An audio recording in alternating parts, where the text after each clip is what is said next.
C'est un lieu destiné à décrypter l'histoire et pas seulement du vaste territoire du pays d'Épinal, cœur des Vosges. La glucoserie de la rue Saint-Michel à Épinal, centre d'interprétation de l'architecture et du patrimoine plus précisément, était inaugurée ce mardi après-midi dans cette ancienne maison de maître qui autrefois a abrité les bureaux de la STAV, la Société de transport automobile des Hauts-de-Vosges, et avant cela, sur le site, une fabrique et raffinerie de glucose, d'où ce nom de glucoserie.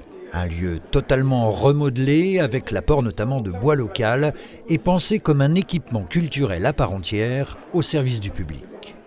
On essaye un petit peu aussi de dynamiser le patrimoine, le dépoussiérer, en proposant des escape games, en proposant des jeux, en proposant des chasses au trésor, pour vraiment jouer avec le patrimoine pour que finalement les habitants du territoire, même ceux qui ne s'intéressent pas vraiment à l'histoire, puissent venir s'approprier un peu ce patrimoine et ce territoire.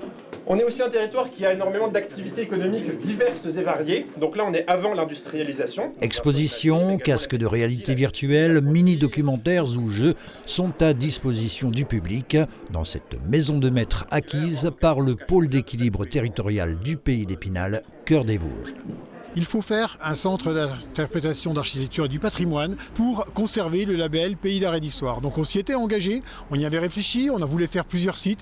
Et puis finalement, c'est tout naturellement que l'unanimité des élus s'est dit, mais finalement, on a quelque chose qui existe, on a une belle maison de maître à rénover, à exploiter, et on pourra rayonner comme on le fait déjà sur tout notre territoire, c'est bien là le principal. Réapprendre ou apprendre ou redécouvrir notre patrimoine, notre histoire et faire passer le message aux plus jeunes. Quant à l'effort de guerre, il a été unanimement partagé.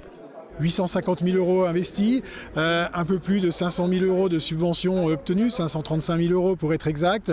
Il reste à la charge un peu plus de 300 000 euros pour la PETR Pays d'Épinal, 36% à notre charge plus l'acquisition de la maison. Sans l'aide de l'État, de la région, du département et de l'agglomération, on n'y serait pas arrivé. De notre héritage gallo-romain à la construction de la digue de Bouzet en passant par celle du canal des Vosges, l'histoire n'attend que son public à la glucoserie qui, fermée durant l'hiver, est de nouveau ouverte depuis ce mercredi, rue Saint-Michel à Épinal.